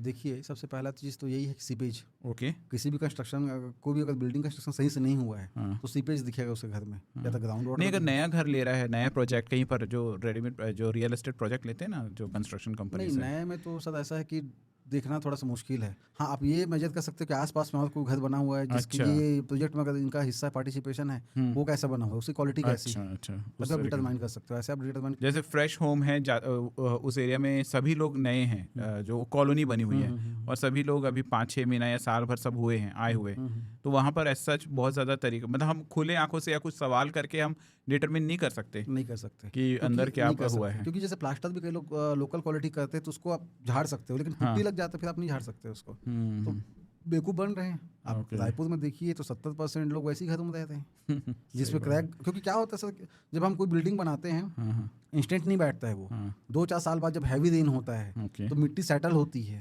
मिट्टी सेटल होता है फिर वो कहीं ना कहीं टेढ़ा मेढ़ा हो जाता है, फिर दिखता है कि हाँ क्रैक जनरेट हो रहा है, कि सीपेज आ रहा है, तो वो तुरंत स्टेंट नहीं होता, 1.5 साल भी समझ नहीं आता है लोगों को। फिर उनको लगता है कि हाँ मेरी किस्मत में था, ये समझ लेते हैं लोग, लेकिन ऐसा समझ नहीं आता। एज अ कॉन्ट्रैक्टर या इंजीनियर अगर कोई पैसा बचाने की कोशिश करता है, मैं इसलिए ये सारी बातें कर रहा हूँ क्योंकि पॉजिटिव्स तो सब बात करेंगे, हम वो चीज़ों पर बात करते हैं जहाँ पर हम थोड़ा सा अपने ऑडियंस को अलर्ट रहने की कोशिश करवा पाए। तो वो कहाँ पर यूजुअली वो पैसा सबसे यूजुअली वो बचाने की कोशिश करता है? देखिए, जब हम बात करते हैं स्ट्रेंथ की, हम बात करते हैं सिविल वर्क की, तो हमको ये समझ आना चाहिए मजबूत काम जो बोलते हैं, मजबूत काम होता क्या है। ओके। किसी भी कोई भी क्लाइंट हम लोग के पास आता है तो ये बोलता है कि भैया आप कौन सी कंपनी का इसमें सीमेंट लगाने वाले हैं, कौन सी कंपनी की छड़ लगाने वाले हैं। तो लेकिन ये कोई पूछता है कि कौन सी ग्रेड की सीमेंट लगाने वाले, कौन सी ग्रेड की छड़, सिर्फ कंपनी रेट। हाँ, जैसे जो अभी आपके यूट्यूब के माध्यम से लोग देख रहे हैं उनसे मैं रिक्वेस्ट करूंगा आप पूछो, क्योंकि अलग अलग ग्रेड की सीमेंट आती है। ओके। जैसे मान लीजिए कोई सीमेंट का रेट 300 रुपया है, तो वो ऐसा नहीं कि सभी ग्रेड का 300 रुपया है, किसी ज़्यादा था किसी कम रहेगा। ब्रिज में अलग लगता है, कमर्शियल में अलग ग्रेड का लगता है, रेसिडेंशियल में अलग ग्रेड का लगता है, छड़ भी वैसी है। उसके बाद एक हम इंजीनियरिंग में एक वर्ड है कि रेशियो, जैसे मान लीजिए अगर एक बोरी सीमेंट है तो एक बोरी सीमेंट में कितना गिट्टी होना चाहिए, कितना रेती होना चाहिए, एग्रीगेट का जो रेशियो है वो कितना है, पैसा यहीं बचता है सर। ओके। अगर मान लीजिए कोई जो एक्चुअली कॉन्ट्रैक्टर, हम क्या करते हैं M20 या M20 ग्रेड पे ही काम करते हैं, मतलब अगर एक बोरी सीमेंट है तो उसमें 1 से 2 बोरी रेत होना चाहिए, 1 से 1.5 बोरी, 2 बोरी Okay. 1.5 बोरी रेत होना चाहिए, और कुछ 2 बोरी उसमें क्या बोलते हैं गिट्टी होना चाहिए। लेकिन लोग क्या करते हैं, 1 बोरी सीमेंट लिए 10 बोरी रेती डाल दिया और 10 बोरी गिट्टी या 15 बोरी उसको डाल दिए, रेट ही बच गया। लोगों को लग रहा है हाँ यार बना तो रहे हैं, कर तो रहे, लेकिन ये मालूम नहीं चलता है। और आमतौर से जो नॉर्मल लोग हैं जो सिविल इंजीनियरिंग में नहीं है, उनको नहीं समझ में आएगा ना, वो तो यही सोचेंगे ऐसे ही होता सिविल है। इंजीनियरिंग वाले भी ग्रेड पे काम नहीं करते। अच्छा, वो भी नहीं करते, वो भी छोड़ धोखा देते खाएंगे। हैं लेबर पे। अच्छा। अब लेबर मसाला बना रहा है, वो लेबर भी खुद को इंजीनियर समझता है। हाँ, एक बार ये होता किसी से मतलब बहस भी हुआ था मेरे मिस्त्री से, तो उनको बोलता है सर आप क्या इंजीनियर हो, आपको तो मुश्किल से 5 साल 10 साल हुए होंगे, हम तो 20 साल 30 साल से काम कर रहे हैं। तो मैं उनको समझाया कि आप वो काम करते हो जो इंजीनियर गाइड करता है, आप टेक्निकल चीज़ को नहीं कर सकते, कुछ नया इन्वेंट नहीं कर सकते। नया घर बनाएंगे आपको मालूम नहीं चलेगा किसमें कितना रेशियो डालना है करके। M20 भी अलग जगह लगता है, M25 भी अलग अलग जगह लगता है, बीम्स के भी बीम्स कॉलम्स के जो रेशियो होता है वो अलग होता है, स्लैब का अलग होता है, और नीचे जो हम ढलाई करते हैं उसका अलग होता है। अच्छा, कभी ऐसा हुआ है कि काम तो चल रहा है लेकिन जिसका आप काम कर रहे हो, जो कस्टमर है, उनकी एक्सपेक्टेशन इस लेवल पर अलग हो गई, या फिर वो इतना अनोइंग है कि ऐसा लगा हो यार इस काम को मैं छोड़ दूं करके? एक बार क्या हुआ था, एक क्लाइंट मिले, उनको बहुत बड़ा बंगलो बनाना था। अच्छा। तो वो उनका बंगलो का साइज़ था कुछ 20 से 25 हज़ार स्क्वायर फीट कुछ था उनका, 2-3 माले का था। वो मुझे कांटेक्ट किए काइंड ऑफ जून जुलाई में, जब बरसात शुरू होने वाला रहता है। वो बोले कि मेरे को ये घर बनवाना है भैया, क्या रेट लेंगे आप? मैं बोला कि उस टाइम पे 900-950 भी था रेट। मैं बोला 900-950 लूँगा। बोले नहीं, मैं आपको 1000 रुपये दूंगा। अच्छा। हाँ, तो मैं बोला अच्छा, तो आपकी क्या रिक्वायरमेंट, आप क्यों देना चाहते हैं? हाँ, सही बात तो है। बोले मैं 6 महीने में चाह रहा हूँ मेरे घर बन जाए, 4 माले का घर 6 महीने में बन जाए। बोला पॉसिबल ही नहीं है। तो बोला क्यों पॉसिबल नहीं? बोला सर किसी भी कास्टिंग को सूखने में 21 दिन लगते हैं। तो 21 दिन से पहले हम काम शुरू नहीं कर सकते, उस पर ज़्यादा वर्किंग नहीं कर सकते, उस पर सूखे बिना उसके, उसको भाई स्ट्रेंथ उसको आना चाहिए 21 दिन में। तो उसी में हमको 4 महीने लग जाएंगे कास्टिंग में, और फिर बाकी चीज़ें और भी हैं, प्लस प्लास्टर भी सारा कुछ। तो मुझे कंडीशन रखे कि एक काम करो, मैं तुमको 7 महीने का टाइम दे रहा हूँ। 7 महीने जितना दिन तुम पहले करते जाओगे उतना लाख तुमको बढ़ाते जाओगे। अच्छा। मैं बोला ये सब कैसे होगा? मैं बोला, तो बोलते मुझे ज़्यादा रहना नहीं इस घर में, मुझे मुश्किल से 10 साल रहना है। मैं बोला सर अगर 10 दिन में गिर गया फिर घर आपका। तो ऐसा था काम उनका। उसके बाद उनको समझाया सारा कुछ, और वो थोड़ा सा अलग ही लेवल पे चल रहे थे कि ऐसा ऐसा। मैं बोला नहीं सर ऐसा काम नहीं होता है। Okay okay. मैंने मना कर दिया उसको।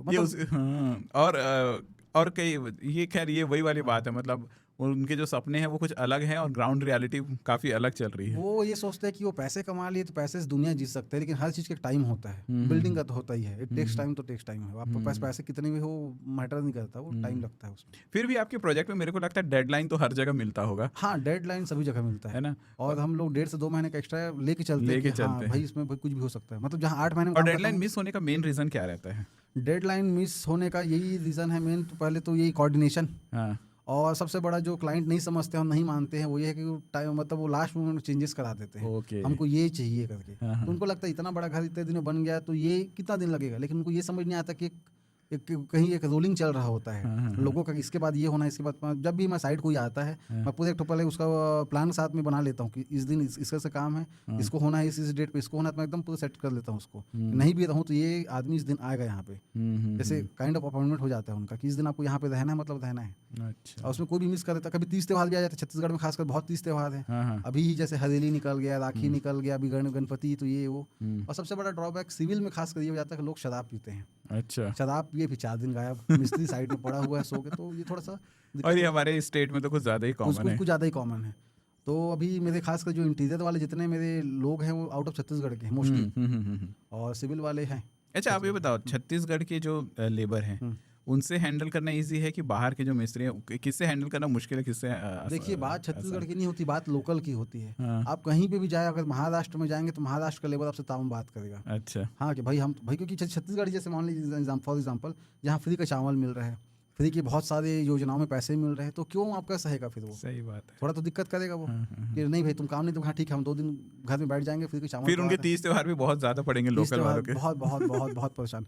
मैं काइंड ऑफ देखा जाए अगस्त से लेके ये अभी नवरात्रि, ये दिवाली तक बहुत बहुत दिक्कत होती है। अच्छा, अगस्त से लेकर नवरात्रि पूरा फेस्टिवल सीजन बहुत प्रॉब्लम। बारिश में ऑलरेडी ऐसी प्रॉब्लम हो जाता है हमको, काइंड ऑफ काम रुक रहा है, उसमें थोड़ा लॉस होता है हम लोग को, क्योंकि रेत का भी रेट बढ़ जाता है, क्योंकि सारे नदी भर जाते हैं, रेत का रेट बढ़ जाता है, प्लस ये सब भी बहुत सारी चीजें आती हैं बरसात टाइम। अच्छा, तो ये डेडलाइन, ऐसा कुछ प्रोजेक्ट है जिसमें ना डेडलाइन आपको स्ट्रेस कर दिया होगा, बोलेंगे यार इतना जल्दी कैसे बना सकता हूँ करके, लेकिन जब बन कर निकला तो लगा यार सही बना, भले मेरे को मुश्किल हुआ लेकिन हाँ ये मस्त वाला। हाँ, ये बात आपने सही कहा है कि हम लोग का जो main target, no doubt client, कोई किसी भी क्लाइंट, मतलब ऐसा कोई क्लाइंट आज तक नहीं जो कितने टाइम में बना के दोगे वाली बात नहीं करते, सभी करते हैं। सबको चाहिए था कितने, सबको ड्रीम रहता है कि इसके बर्थडे पे हम इनोग्रेशन कर देते हैं, कि दिवाली पे इनोग्रेट कर देते हैं, कि नवरात्रि में कर देते हैं, तो ऐसा कुछ प्लानिंग होता है। हाँ, ऐसा रहता है कि न्यू ईयर में कर दें, लेकिन हम भी वो समझते हैं कि हमको भी करना डिलीवर, लेकिन हमारा ज़्यादा फोकस रहता है कि उसको सही तरीके से एग्जीक्यूट करके डिलीवर करें, क्योंकि चीज़ें होती है। मैं हमेशा बोलता हूँ कि झोपड़ी बनने कंपेयर महल बनने में समय तो लगता है, और लगता ही लगता है। तो थोड़ा सा कभी कभी मतलब थोड़ा डिसअपॉइंट हो जाते हैं क्लाइंट्स कि भाई तुम टाइम में बना के दिए नहीं सो करके, लेकिन जब देखते हैं आउटपुट आखिरी में, जैसा आप भी जब एडिटिंग करते होंगे उसके बाद जब आउटपुट देखते हैं तो लगता है कि हाँ यार ये कुछ तो मस्त निकल के आया करके, तब जाके फिर थोड़ा सा सेटिस्फाई होता है, फिर उनको लगता है हाँ पैसे काटने होते हैं। मतलब उन लोग मूड सेट कर लिए रहते हैं कि नहीं ये 2 महीने लेट किया है, 1 महीने लेट किया तो मैं पैसे तो काटूंगा। भाई एक साइड में क्या हुआ, एक ऑफिस बनना था, उन लोग किसी पुराने जगह पे उन लोग किराए पे थे, तो उन लोग मुझे बोले कि 6-7 महीने 8 महीने में आप मुझे करके दो इसको, क्योंकि हम कहीं पे किराए पे हैं तो हमारा किराया बढ़ रहा है। मैं बोला ठीक। अब काम करते का फिर उन लोग बोले कि नहीं ये काम करो, हम थोड़ा सा ये मुहूर्त नहीं है, वो पंडित फैमिली से थे, बोले मुहूर्त नहीं है तो हम इसको आगे बढ़ा सकते हैं, तो हम थोड़ा सा 2-4 महीने एक्स्ट्रा ले सकते हो, और कुछ काम भी बढ़ा दिए उन लोग। तो हम भी बोले चलो ठीक है 2-4 महीने एक्स्ट्रा, तो हम भी थोड़ा सा खींच लेते हैं सो करके। और वो बाई मिस्टेक उस टाइम में क्या हुआ, 2 महीने और खींच गए वो। तो उन्होंने क्या किया, जब पेमेंट का टाइम आया था तो 2 महीने किराया अपने उसमें जोड़ा कि देखो इतना अच्छा। हम किराया दिए इसमें, कुछ उनका भी किराया अच्छा खासा था, 50-55 हज़ार रुपये था। तो उन्होंने 1-1.25 लाख रुपये मेरे पे बिल डाल दिया कि ये आप दोगे, आपसे कटेगा ये। अच्छा। आपने लेट किया। मैं बोला भाई आप काम भी तो बढ़ाए, तो बोलते हम टाइम भी बढ़ाए, लेकिन ऐसा नहीं होता, थोड़ा सा प्रोपोर्शन हिल जाता है। मैं बोला भाई बहुत सारी अनसर्टेनिटी आपको भी रहती है, क्योंकि आपको भी लेबर्स पे और बहुत सारी चीज़ों पे डिपेंड करना पड़ता है। स्वाभाविक सी बात है।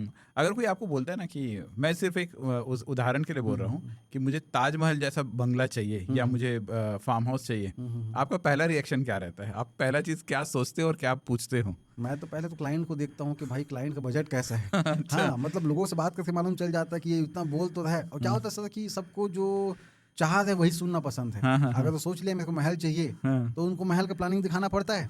अच्छा। तो कॉस्टिंग बतानी पड़ती, फिर वो महल से झोपड़ी में आते हैं।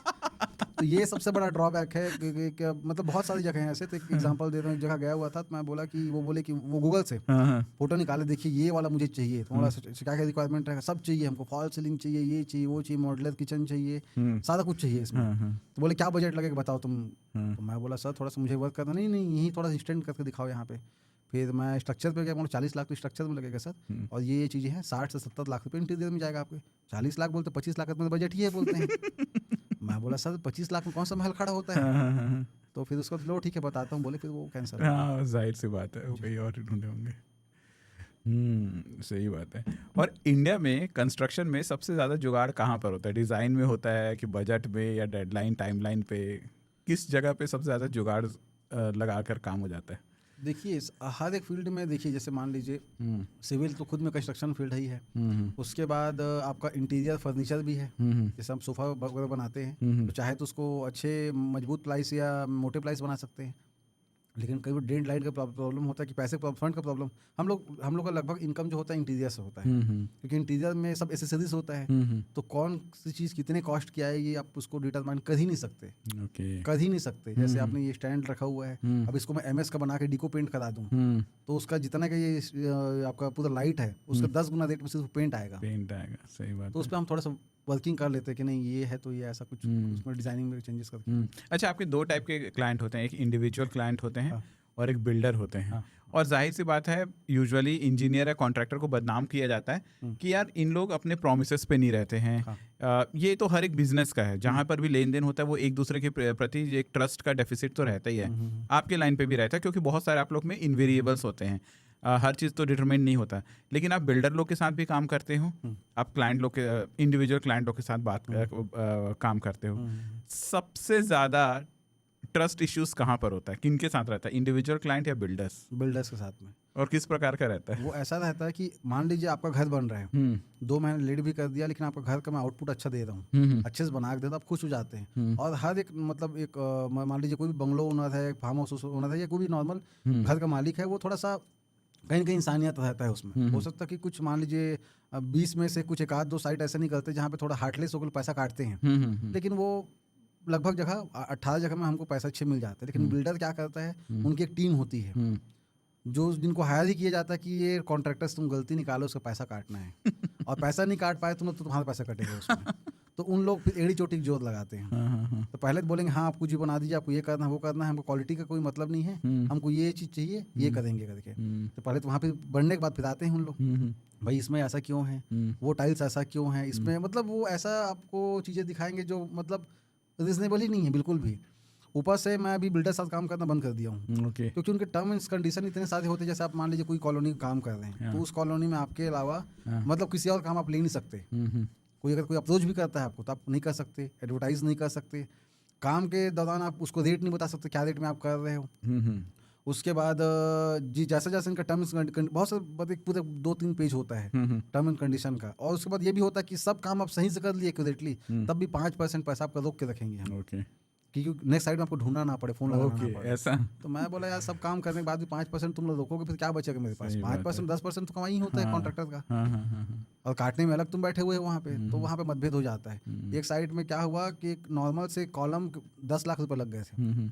नॉर्मल से कॉलम को जैसे उन लोग साइड कैंसिल करा देते हैं। और बिल्डर्स में क्या होता है, आप लड़ भी नहीं सकते उनसे, क्योंकि उनका तो एक वास्ट क्या बोलते हैं कॉन्ट्रैक्ट रहता है, चाहे गवर्नमेंट में हो, चाहे आपका मतलब कोई भी हो, मतलब चाहे पुलिस वाले चीज़ में बोले चाहे गवर्नमेंट चीज़ बोले, उनका बहुत बड़ा हाथ होता है। सो थोड़ा सा हमको सोच समझ के चलना पड़ता है।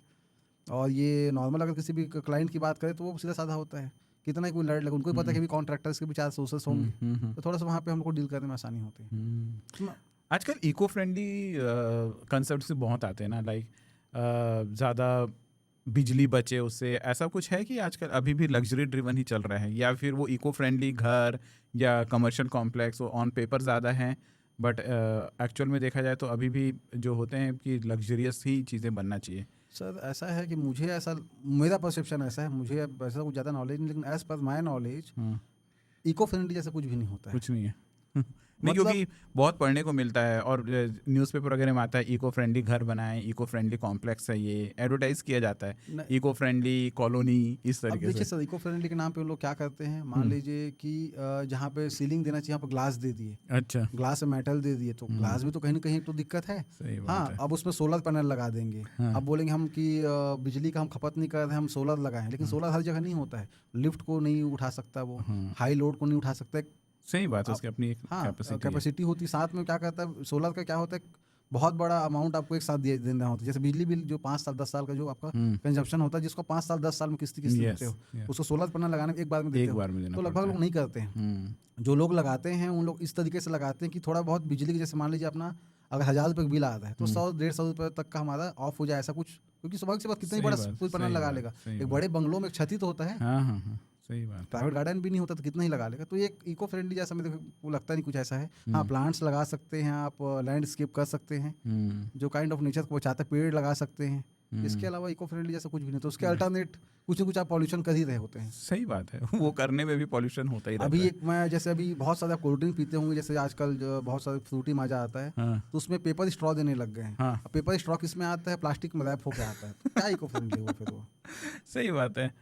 हाँ, और उसको भी तो बनाने में जो फैक्ट्रीज में जो फैक्ट्रीज में। पोल्यूशन क्रिएट होता ही होता है। अभी जैसे अभी जितने बैटरीज की गाड़ियां आने लग गई है, उसको बैटरी को बनाने में भी तो बहुत सारा पॉल्यूशन क्रिएट होता है। यस, और अल्टीमेटली वो इलेक्ट्रिसिटी वो कहाँ से जनरेट हो वो रहा कहाँ से है, generate वो भी हो तो रहा एक सवाल उठता है तो ना। वो सब ऐसा है कि वो एक कुछ नया लाना होता है ना, हाँ। तो मार्केट में फैलाया जाता है कि हाँ जैसे आप ये खाने करो। पीने की चीज़ों को ऑर्गेनिक बोल दो, हम्म, तो उसकी कीमत आप 100 का 200 चार्ज कर लोगे और लोग खुशी खुशी खरीद भी लेते हैं। ऑर्गेनिक के नाम पे देते हैं। हाँ, तो ऐसे अब कितना ऑर्गेनिक है क्या है, क्योंकि अंततः सबको तो बिजनेस करना है, और बिजनेस प्रॉफिटेबिलिटी में कुछ ना कुछ तो कट होगा, कुछ ना कुछ एक्स्ट्रा नहीं, लगेगा ही। स्वाभाविक सी बात है, स्वाभाविक सी बात है, उस पर तो होता ही है। ऐसा मुझे नहीं लगता कि कुछ भी ऐसा है। जैसे अभी भक्ति के नाम पे गणेश में भी थोड़ा सा हाँ। दिक्कत कर रहे हैं लोग। ठीक है कि नहीं, हम भगवान बिठा रहे, लेकिन आप भगवान नहीं बिठा रहे, आप राजनीति कर रहे हो या तो टाइम पास कर रहे हो। सही बात तो है। ये एक दिखावा है। जैसे लोग टीका लगा के अपने आप को राम भक्त दिखाते हैं, हाँ। उतना ही वो फॉल्स है जितना इको फ्रेंडली वाली बात है। छत्रपाल जी, मतलब इतना कुछ नॉलेज मिला कंस्ट्रक्शंस को लेकर। अब ना आखिरी में ना एक रैपिड फायर राउंड है जी। उसमें एक या दो शब्दों में या छोटे से उसमें आंसर देना है आपको। तो पहला सवाल ये है कि आपके हिसाब से यहाँ पर आप जहाँ रहते हो उसके आसपास में dream location for your own farm house, अगर आपका फार्म हाउस हो तो आपका ड्रीम लोकेशन क्या है? सर ऐसा है कि जो फार्म हाउस की अगर हम बात करते हैं तो स्वाभाविक सी बात है, शहर से दूर ही होता है। हाँ। क्योंकि आपको पीस चाहिए होता है। अगर Yes. शहर में कोई आदमी रोजमर्रा की जिंदगी में भाग दौड़ में थोड़ा सा नॉइज़ पॉल्यूशन में रह रहा है, तो उसको चाहिए होता है कहीं शांत इलाके में। तो इसके लिए बहुत सारे लोकेशन है। रायपुर बहुत बढ़िया जगह, इसलिए भी बढ़िया जगह क्योंकि यहाँ पे जब राजधानी बनाई गई थी तो राजधानी पहले बिलासपुर को बनाने वाले थे, लेकिन रायपुर को इसलिए बनाया गया कि यहाँ पे जगह बहुत है। अभी जैसे नया रायपुर ही हो गया, इतना बड़ा जगह गवर्नमेंट के लिए ला पाना बहुत बड़ी बात थी। तो अभी मंदिर हौसौद है, आपका अमलेश्वर एरिया है, आपका कचना एरिया था आप पहले। कहाँ करेंगे अगर आपको सारे ऑप्शंस मिल गए? तो एक जगह अगर आपको बोलना पड़े यार ये एरिया बेस्ट है, मैं अमलेश्वर तरफ जाना चाहूँगा, अमलेश्वर तरफ आप करेंगे? क्योंकि वहाँ नदी भी है, हाँ, इन्वायरमेंट भी बढ़िया है, बहुत और थोड़ा pure सा दूर है वो सब Yes. चीज़ों से। आपके लिए आपका स्टाइल क्या है? आप लग्जरी ज़्यादा चूज करते हैं या सिंप्लिसिटी टुवर्ड्स नो डाउट आज के डेट में लग्जरी इंपॉर्टेंट होता है।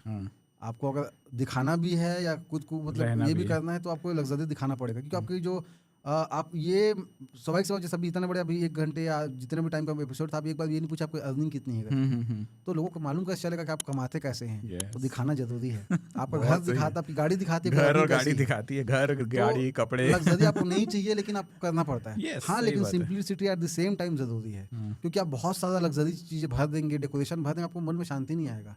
सही जैसे एक बोल रहे फिल्म का डायलॉग है जिसमें बोलते हैं कि हर गार्डन में अच्छे फूल के साथ थोड़े से सूखे पत्ते भी जरूरी होते हैं। हैं। तभी फूल की महक और तभी फूल की हाँ, तभी कदर मन है। को थोड़ा शांत करता है वो। सही तो वैसे ही घर में थोड़ा सा सिंप्लिसिटी जरूरी है, तभी आपको घर जैसा लगेगा। हाँ। और एक डायलॉग और था कि बोलते हैं ना कि घर के बाहर मेरा अहंकार रहता है, गुमान रहता है, हाँ। मेरा कमरा तो घर के अंदर है। वाह, तो वही है, क्या बात बात वैसा ही है कुछ कि अपने कमरे को या अपने घर को इतना ही रखो हाँ। जितने में आपको लगे, क्योंकि गेस्ट तो कुछ ही दिन आएंगे, लेकिन हाँ। आपको रहना तो रोज है। सही बोल रहे हैं आप। अच्छा, सीमेंट या स्टील सबसे ज्यादा पैसा खाने वाली चीज कौन सी है? दोनों दोनों ही? दोनों कोई कम नहीं है? कोई कम नहीं है, क्योंकि सीमेंट छड़ का रेट ज़्यादा है और सीमेंट की लागत ज़्यादा है। और सबसे इरिटेटिंग क्लाइंट का डिमांड वो क्या रहा अभी तक का, या क्या होता है? खैर इरिटेटिंग तो मेरे ख्याल से इरिटेटिंग या अनोइंग या यार ये वाला बात तो मत ही करो टाइप? वो हाँ, एक तो वो मतलब पहले तो मेन मैं इरिटेट इसी से होता हूँ कि वो मतलब चेंजेस करते हैं, जो हर अच्छा। क्लाइंट करता है, हर क्लाइंट का रहता सही है। मैं बात मान के है। चलता हूँ तो बड़ा इरिटेट करता है हमको, क्योंकि हम एक फ्लो में चलते हैं और हर एक कंपनी का एक तो जैसे आपने बताया कि बिल्डर जो होते हैं वो बहुत ज़्यादा अपने बातों पे कायम रहते हैं। क्लाइंट्स ने मतलब ये कॉन्ट्रैक्टर्स नहीं रहते हैं, तो कॉन्ट्रैक्टर पर दाग लगाने वाले भी क्लाइंट हैं। सही बात हाँ, है। कि भाई आप ही अपनी बात पे नहीं रहोगे तो कैसे अपने काम पे रहेगा। तो मैं उससे थोड़ा चिढ़ता हूँ, उससे बचता हूँ कि फिर ये भी आता है ना कि इतने महीने में हम टारगेट रहता है, हम भी रोज कोशिश करते जल्दी से जल्दी काम करके दे हम करके, जैसे हमारा रहता है हम 6 महीने में करके देते बिल्डिंग, ऐसा वो नहीं हो पाता था, हमको चिड़ मचता है उस चीज़ से। हालांकि काम करने में कोई दिक्कत नहीं है, हर चीज़ सही लगता है, ठीक है, उनको घर बनाना है उनका तो फिर करेंगे ही वो। या और एक ऐसा कोई सेलिब्रिटी जिसका या कोई ऐसा स्पेसिफिक प्रोजेक्ट जो आप करना चाहते हो, अभी तक नहीं किया बट वो आपका सपना है करना? स्वाभाविक सी बात है सर कि कोई भी नामी आदमी के यहाँ काम करना तो चाहेगा ही। हाँ। चाहे वो सेलिब्रिटी हो, पॉलिटिशियन हो, कोई भी हो, क्योंकि हमको फिर रेफरेंस देने में आते फलाने का हमने किया हुआ था करके। तो ये तो स्वाभाविक सी बात है ना। या किसी टाइप का, यार ये मैंने फार्म हाउस बना लिया, मैंने विलास बंगलोज बना लिया, और कुछ टाइप की चीज़ें जो मैं तो चाहूँगा कि छत्तीसगढ़ में अगर मुख्यमंत्री जी का ही काम मिलेगा तो मैं बोल सकूँगा कि मैं जो यहाँ के सबसे बड़े जो लीडर है उनका मैं काम किया हुआ हूँ। सही बात है, हमेशा ख्वाहिशें तो बड़ी ही होनी चाहिए। एक है हमारे छत्तीसगढ़ के एक्टर अनुज शर्मा, उनका हालांकि कबीरनगर में घर है, उनका घर बन चुका है काफ़ी पहले से। तो मेरा ख्वाहिश था कि कहीं इनका काम करता तो मुझे मतलब उनसे एक अलग लगाव है मेरा। कभी मिला तो नहीं हूँ उनसे, लेकिन एक अलग लगाव है उनसे। बहुत बढ़िया चित्रपाल भैया, बात कर बहुत खुशी हुई है, बहुत अच्छा लगा, बहुत नॉलेज मिला जी। और उम्मीद करता हूँ कि मैंने भी आपको वो क्वेश्चंस किए होंगे जिसके वजह से, जिससे आपको मदद मिली कि लोगों को आप थोड़ा इन्फॉर्मेशन दे पाएँ, जिससे ये हमारी जो आज की जो कन्वर्सेशन है वो लोगों के लिए वैल्यूएबल रहा। जी। आपने अपना समय निकाला, यहाँ पर आए, उसके लिए बहुत बहुत धन्यवाद। Thank you so much. Okay. यहाँ से दूर ही होता है। हाँ, क्योंकि आपको पीस चाहिए होता है। अगर शहर में कोई आदमी रोजमर्रा की जिंदगी में भाग दौड़ में थोड़ा सा नॉइज़ पॉल्यूशन में रह रहा है तो उसको चाहिए होता है कहीं शांत इलाके में। तो इसके लिए बहुत सारे लोकेशन है। रायपुर बहुत बढ़िया जगह, इसलिए भी बढ़िया जगह क्योंकि यहाँ पे जब राजधानी बनाई गई थी तो राजधानी पहले बिलासपुर को बनाने वाले थे, लेकिन रायपुर को इसलिए बनाया गया कि यहाँ पे जगह बहुत है। अभी जैसे नया रायपुर ही हो गया, इतना बड़ा जगह गवर्नमेंट के लिए ला पाना बहुत बड़ी बात थी। तो अभी मंदिर हौसौद है, आपका अमलेश्वर एरिया है, आपका कचना एरिया था। आप कहाँ करेंगे अगर आपको सारे ऑप्शंस मिल गए तो? एक जगह अगर आपको बोलना पड़े यार ये एरिया बेस्ट है, मैं अमलेश्वर तरफ जाना चाहूँगा। अमलेश्वर तरफ आप करेंगे क्योंकि वहाँ नदी भी है, इन्वायरमेंट भी बढ़िया है, बहुत थोड़ा सा दूर है वो सब चीज़ों से। आपके लिए आपका स्टाइल क्या है? आप लग्जरी ज़्यादा चूज़ करते हैं या सिंप्लिसिटी टुवर्ड्स? नो डाउट आज के डेट में लग्जरी इंपॉर्टेंट होता है।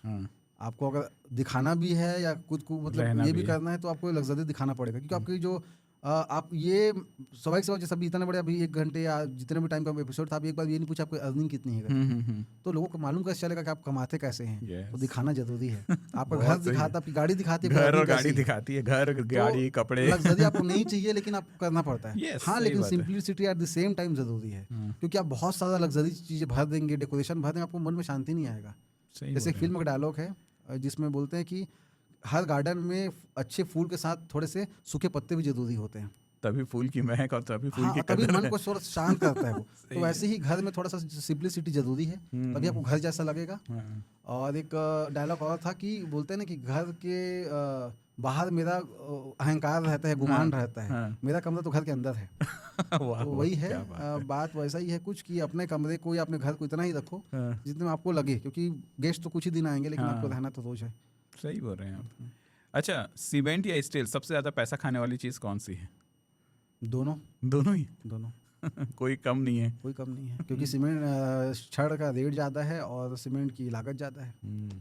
और सबसे इरिटेटिंग क्लाइंट का डिमांड वो क्या रहा अभी तक का, या क्या होता है? खैर इरिटेटिंग तो मेरे इरिटेटिंग या अनोइंग या यार ये वाला बात तो मत ही करो टाइप। वो हाँ, एक तो वो मतलब पहले तो मैं इरिटेट इसी से होता हूँ कि वो मतलब चेंजेस करते हैं जो हर क्लाइंट करता है, हर क्लाइंट का रहता है। मैं मान के चलता हूँ तो बड़ा इरिटेट करता है क्योंकि हम एक फ्लो में चलते हैं और हर एक कंपनी का एक, तो जैसे आपने बताया कि बिल्डर जो होते हैं वो बहुत ज़्यादा अपने बातों पे कायम रहते हैं। क्लाइंट्स ने मतलब ये कॉन्ट्रैक्टर्स नहीं रहते हैं, तो कॉन्ट्रैक्टर पे दाग लगाने वाले भी क्लाइंट हैं। सही बात हाँ, कि भाई आप ही अपने बात पे नहीं रहोगे तो कैसे अपने काम पे रहेगा।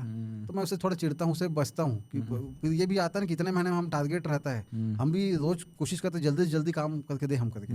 जैसे हमारा हम 6 महीने में करके देते बिल्डिंग, ऐसा वो नहीं हो पाता था, हमको चिड़ मचता है उस चीज़ से। हालांकि काम करने में कोई दिक्कत नहीं है, हर चीज़ सही लगता है, ठीक है, उनको घर बनाना है उनका तो फिर करेंगे ही वो। और एक ऐसा कोई सेलिब्रिटी जिसका या कोई ऐसा स्पेसिफिक प्रोजेक्ट जो आप करना चाहते हो, अभी तक नहीं किया बट वो आपका सपना है करना? स्वाभाविक सी बात है सर कि कोई भी नामी आदमी के यहाँ काम करना तो चाहेगा ही। चाहे वो सेलिब्रिटी हो, पॉलिटिशियन हो, कोई भी हो, क्योंकि हमको फिर रेफरेंस देने में आते फलाने का हमने किया हुआ था करके। तो ये तो स्वाभाविक सी बात है ना। या किसी टाइप का, यार ये मैंने फार्म हाउस बना लिया, मैंने विलास बंगलोज बना लिया और कुछ टाइप की चीज़ें जो मैं तो चाहूँगा कि छत्तीसगढ़ में अगर मुख्यमंत्री जी का ही काम मिलेगा तो मैं बोल सकूँ कहते मैं जो यहाँ के सबसे बड़े जो लीडर हैं उनका मैं काम किया हुआ हूँ। सही बात है, हमेशा ख्वाहिशें तो बड़ी ही होनी चाहिए। एक हैं हमारे छत्तीसगढ़ के एक्टर अनु शर्मा, उनका हालांकि कबीर नगर में घर है, उनका घर बन चुका है काफ़ी पहले से। तो मेरा ख्वाहिश था कि कहीं इनका काम करता तो मुझे मतलब उनसे एक अलग लगाव है मेरा, कभी मिला तो नहीं हूँ उनसे लेकिन एक अलग लगाव है उनसे। बहुत बढ़िया छत्रपाल भैया, बात कर बहुत खुशी हुई है, बहुत अच्छा लगा, बहुत नॉलेज मिला और उम्मीद करता हूँ कि मैंने भी आपको वो क्वेश्चंस किए होंगे जिसके वजह से जिससे आपको मदद मिली कि लोगों को आप थोड़ा इन्फॉर्मेशन दे पाएँ, जिससे ये हमारी जो आज की जो कन्वर्सेशन है वो लोगों के लिए वैल्यूएबल रहा। आपने अपना समय निकाला, यहाँ पर आए, उसके लिए बहुत बहुत धन्यवाद। Thank you so much. Okay.